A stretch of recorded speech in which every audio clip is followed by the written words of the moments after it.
Hello and welcome to our channel.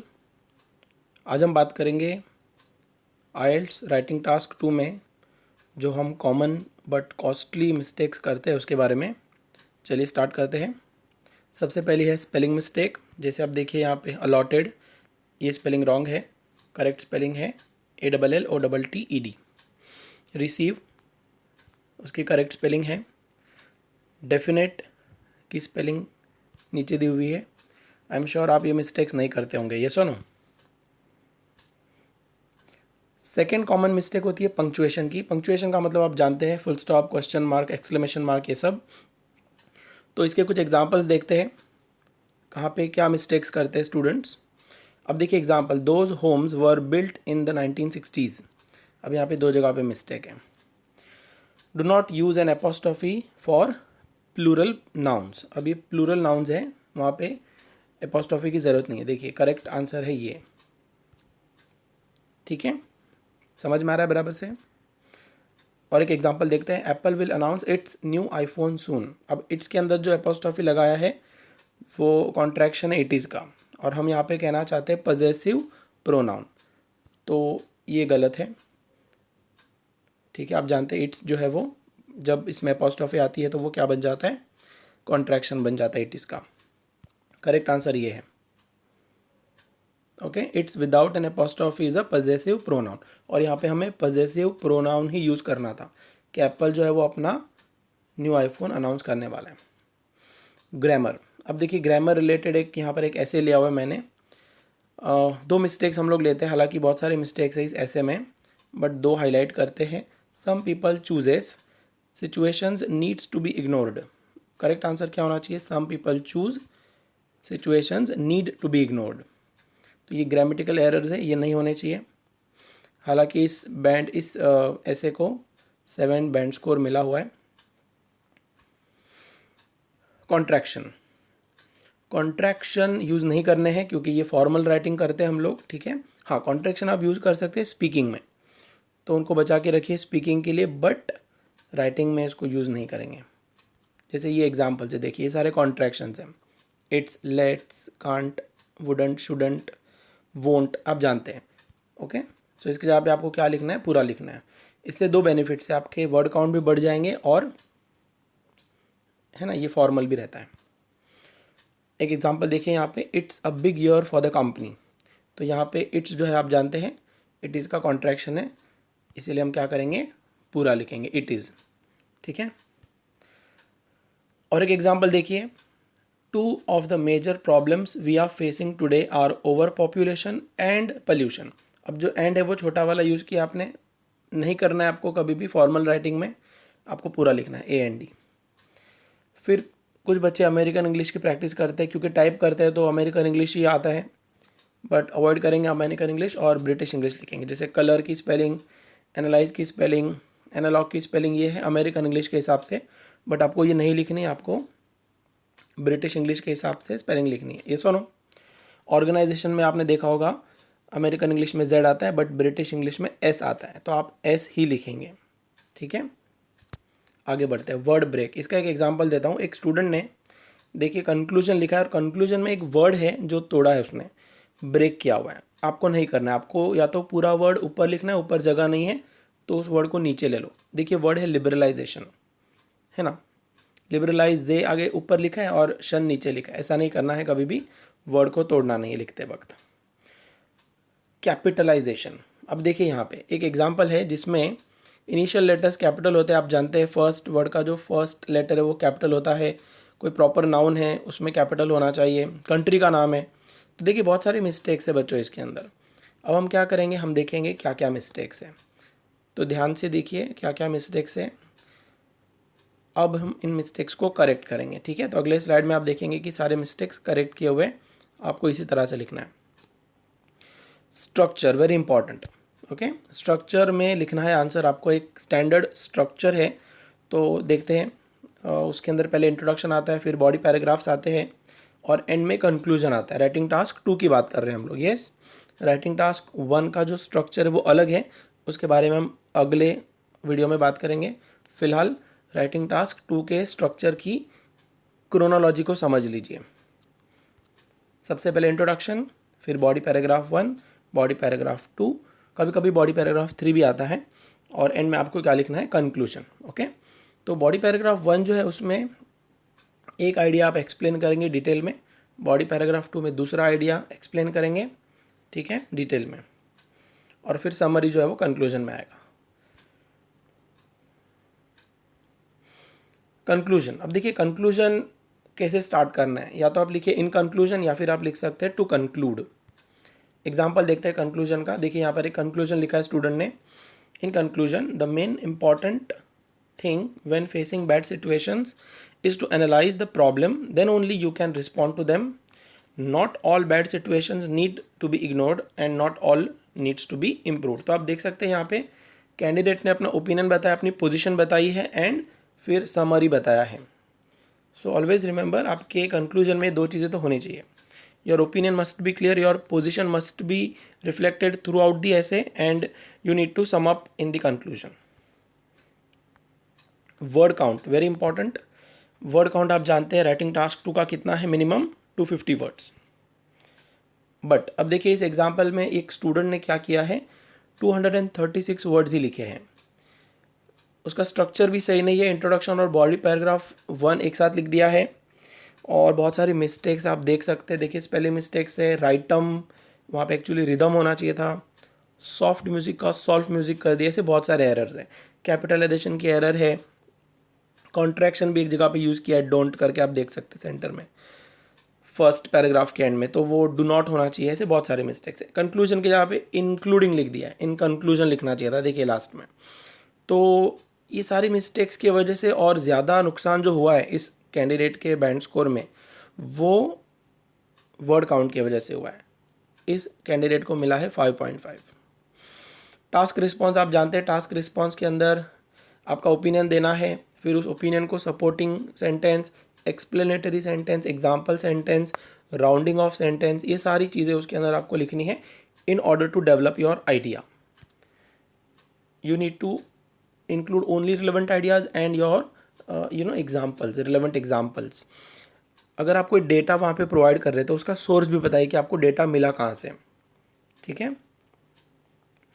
Right, at least 250 words ये हम लोग जानते हैं। एब्रीविएशंस बहुत सारे बच्चे लोग यूज़ करते हैं, जैसे R&D, but it is not advisable to use abbreviations और short forms in formal writing, so you need to write the full form, that is research and development. एक बार आपने शॉर्ट फॉर्म यूज़ किया तो वहाँ पर आप उसका फुल फॉर्म बता दीजिए पहले, और फिर आगे वो शॉर्ट फॉर्म यूज़ कर सकते हैं, बट सिर्फ शॉर्ट फॉर्म यूज़ करना एडवाइजेबल नहीं है। ओके, देखिए कुछ एग्जाम्पल्स देखते हैं। अ phone, rather it should be a telephone, क्या लिखना है आपको, पूरा लिखना है, टेलीफोन। अ फोटो, फोटो का क्या होना चाहिए, फोटोग्राफ। फ्रिज नहीं, अ refrigerator. Info, it's actually information, है ना। तो आप लोग कभी कभी वो कैजुअल और इनफॉर्मल राइटिंग में चैटिंग में आप यूज़ करते हैं, तो वो शॉर्ट फॉर्म यूज़ नहीं करने हैं फॉर्मल राइटिंग के वक्त। यूनिक का यूनिवर्सिटी होना चाहिए। कॉप बोलते हैं ना, पुलिसमैन को हम कॉप बोलते हैं, तो फॉर्मल में उसको पुलिसमैन बोलते हैं। सो ऑन एट्सेट्रा, ये सारी चीज़ें अवॉइड करेंगे वाइल राइटिंग फॉर्मल ऐसे, ठीक है, डू नॉट यूज़ देम। अगली मिस्टेक होती है इररिलेवेंट, इनएक्यूरेट और इनअप्रोप्रिएट सिनोनिम्स यूज़ करते हैं, है ना।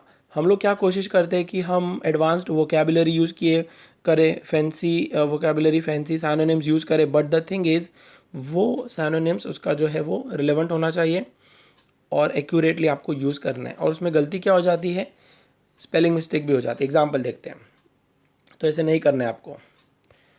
देखिए, कॉम्प्लेक्स, कंफ्यूजिंग और मिस स्पेल्ड वोकेबुलरी यूज़ करने से अच्छा it is always advisable to use simple, clear and correct word, okay, correct term, correct phrase.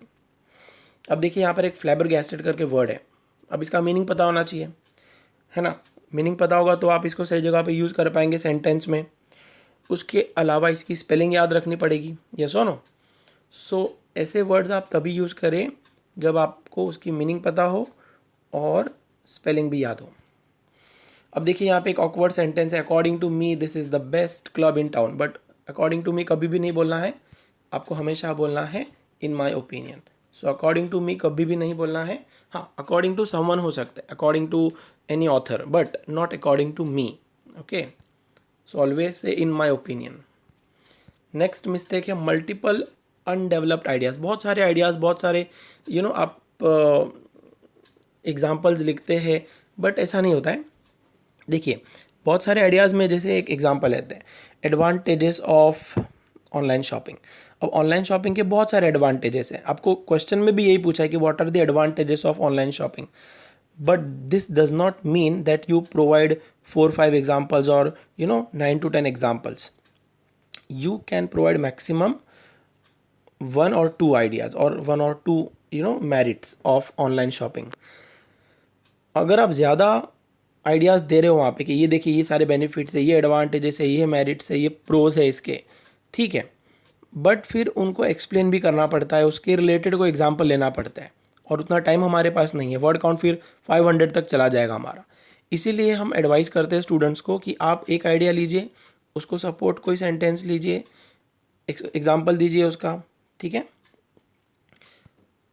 तो पहले तो अच्छा लगेगा पढ़ने में, फिर एंड में पता चलेगा इसने अपना इंग्लिश तो बताया नहीं हमें। तो स्टूडेंट का इंग्लिश कब समझेगा हमें? सिर्फ आइडियाज़ से नहीं समझता है आपका इंग्लिश लैंग्वेज का स्किल। आपके इंग्लिश लैंग्वेज का स्किल समझने के लिए हमें एक फुल्ली डेवलप्ड आइडिया चाहिए होता है। As an examiner, as a reader, हमें क्या चाहिए वहाँ पे? Fully developed idea. ओके, तो याद रखेंगे आप लोग ये।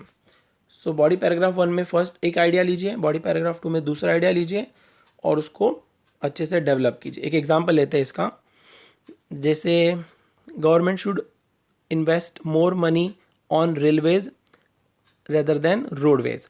अब रेलवे पे ज़्यादा इन्वेस्ट क्यों करना चाहिए गवर्नमेंट ने? Why government should allocate more funds towards rail transport than road transport. तो इसके लिए आप 2 ही एडवांटेज बताएं और उन दोनों एडवांटेजेस को 2 अलग अलग सेपरेट पैराग्राफ में एक्सप्लेन कीजिए एग्जाम्पल के साथ। जैसे कि एक एडवांटेज हो सकता है कि रेलवे जो है वो इको फ्रेंडली है। दूसरा आइडिया हो सकता है कि railway has a huge carrying capacity, है ना, ज़्यादा गुड्स और ज़्यादा पैसेंजर्स को वो कैरी कर सकता है as compare to road transport. तो ये 2 आइडियाज़ हैं, इनको 2 अलग अलग पैराग्राफ में आप एक्सप्लेन करेंगे और एग्जाम्पल देंगे उससे रिलेटेड। कोई पर्सनल एक्सपीरियंस भी आप उसमें अपना शेयर कर सकते हैं। तो जैसे कि मैंने कहा, एक आइडिया को आप फुल्ली डेवलप कीजिए, उसमें ज़्यादा बेनिफिट होगा क्योंकि एग्जामिनर को आपका इंग्लिश उसमें समझ में आएगा।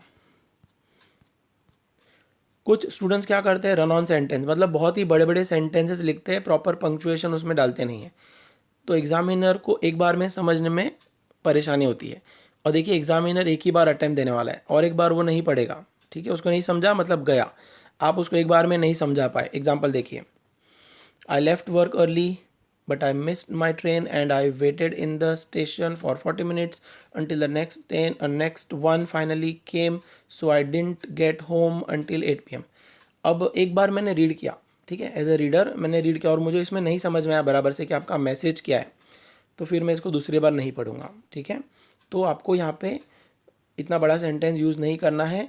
अगर यूज़ किया भी है तो उसके अंदर प्रॉपर क्या होना चाहिए? कॉमा होना चाहिए। So without commas sentences become a confusing and grammatically incorrect. तो आइडियली इसमें क्या होता है, देखिए, आइडियली इसके अंदर 2 कॉमा कम से कम चाहिए, एक बट से पहले और एक सो से पहले। क्यों? When linking two independent clauses use a comma before any coordinating conjunction. तो बट और सो आप जानते हैं क्या है, कोऑर्डिनेटिंग कंजंक्शन है, तो उसके पहले कॉमा होना चाहिए। इसके अलावा आपको लिंक करने के लिए कोहेजन जो हम बोलते हैं ना, तो कोहेसिव डिवाइसेस यूज़ करने हैं। अब ये सेंटेंस देखिए, I think there are 3 sentences। Many people are overweight because they often eat fast food। eating fast food may cause many serious illnesses। healthy meals cost more। अब देखिए, इसमें cohesive devices use नहीं किए हुए हैं, तो हम लोग यूज़ करेंगे, कैसे करेंगे देखिए। प्रॉपर कोहेजन कब होगा? many people are overweight because they often eat fast food। moreover eating fast food may cause many serious illnesses। however healthy meals cost more। तो यहाँ पे moreover और however ये दोनों क्या कर रहे हैं, इन सेंटेंसेस को लिंक कर रहे हैं, तो ये कोहेजन बताता है। ओके, ये बहुत ही ज़रूरी है, आपके आंसर में होना चाहिए, है ना। हम लोग बोलते हैं ना कि first of all, secondly, more over, further more, तो ये सारे एट दी एंड, फाइनली, तो last but not the least, ऐसे कुछ कोहेसिव डिवाइसेस आप यूज़ कर सकते हैं अपने ऐसे के अंदर। नेक्स्ट मिस्टेक, इनफॉर्मल स्टाइल में आप अपना ऐसे लिखते हैं, इनफॉर्मल वर्ड्स यूज़ करते हैं जो हम लोग कैजुअली यूज़ करते हैं ना, stuff, all set, hang out, what's up, dude, mixed up. देखिए ये सारे स्लैंग या जो इनफॉर्मल वर्ड्स है, कैजुअल वर्ड्स, ये आप बचा के रखिए अपने स्पीकिंग के लिए, क्योंकि स्पीकिंग क्या होता है, इनफॉर्मल होता है, बट राइटिंग क्या है, फॉर्मल है। ठीक है, एग्जाम्पल देखते हैं। तो ये सब यहाँ पे यूज़ नहीं करेंगे आप लोग। काइंड ऑफ के जगह पे आप आइडियली यूज़ कर सकते हैं सॉर्ट ऑफ, लॉट्स ऑफ के जगह पे a lot of, a couple of की जगह पे you can write several, in the nutshell, conclusion में आप लिखते हैं ना in the nutshell, but नहीं लिखना है, वो इनफॉर्मल है। आपको क्या लिखना है कंक्लूजन के लिए, इन कंक्लूजन या फिर टू कंक्लूड। योर, यू, ये जो लिखते हैं ना आप वो मत लिखिए। You can clearly see the results, नहीं, हमें बताना है कि वन कैन क्लियरली सी और the results can be clearly seen. Folks, relatives, guy, man और मेल। ओके, ओके बात बहुत बार हम लोग यूज़ करते हैं, बट वो राइटिंग में नहीं करेंगे। ओके की जगह पे आप बोलेंगे एक्सेप्टेबल या satisfactory. The quality is okay बोलते हैं ना, नहीं, द क्वालिटी और the performance is satisfactory. Useless, useless से अच्छा वर्ड है अनएक्सेप्टेबल और unsatisfactory. Fed up with, rather you should write dissatisfied with. Awesome है ना, स्पीकिंग में बोलते हैं हम लोग ज़्यादा, बट फॉर्मल में उसका राइटिंग में क्या हो जाएगा, डिज़ायरेबल या फिर प्रेफरेबल। क्रूक्स, क्रूक्स को आप न्यूट्रली कह सकते हैं क्रिमिनल्स, और अगर फॉर्मल बोलना है तो ऑफेंडर्स या फिर लॉ ब्रेकर्स भी बोल सकते हैं। ठीक है, अब देखिए इसके अंदर आपको ढूंढना है कि इनफॉर्मल वर्ड कौन सा है। Children with no access to education are most likely gonna end up in manual jobs. तो गोना जो है, गोना वोना ये सब जो है वो क्या होता है, इनफॉर्मल होता है। तो गोना की जगह पे क्या आ जाएगा, गोइंग टू। ठीक है, चलिए, कॉपिंग words from the question, if you copy more words from the question what will happen, you will lose marks if you simply copy words from the question. एक एग्जाम्पल देखते हैं इसका। देखिए पूरा एक ऐसे है, हालांकि बैंड स्कोर अच्छा मिला हुआ है इसको, बट अब प्रॉब्लम क्या है, देखिए फर्स्ट जो आप 2 सेंटेंसेस देख रहे हो है ना, वो पूरा का पूरा कॉपी किया हुआ है, और question as it is copy किया हुआ है। इसके बैंड स्कोर पे ज़्यादा फर्क नहीं पड़ा है, क्योंकि वर्ड्स काफ़ी लिखे हुए हैं, मतलब वर्ड काउंट 400 प्लस है। हाँ, हुआ क्या पता है यहाँ पे, ये जो 2 सेंटेंसेस है ना वो डिस्काउंट हो गए। एग्जामिनर विल नॉट इंक्लूड दो sentences, those words while considering the word count. So simply they'll exclude the sentences that are copied from the question. Writing only simple sentences, अगर आपको हाई बैंड स्कोर अचीव करना है तो आपको variety of sentences, complex structures use करने हैं। Okay, you need to write variety of sentences in your essay. Example कौन कौन से सेंटेंस होते हैं, सिंपल सेंटेंस तो यूज़ करते ही हम लोग, और वो होना ही चाहिए, बट उसके अलावा आपको कंपाउंड सेंटेंसेस है, complex sentences, passive, question, conditional, ये सारे सेंटेंसेस आपको यूज़ करने हैं in order to achieve a higher band score. So हमारे ऑनलाइन कोचिंग क्लासेस हैं, ऑफलाइन सेंटर भी है हमारा, व्हाट्सएप नंबर भी है यहाँ पर। So thanks for watching and God bless you all, stay safe, keep learning, good bye.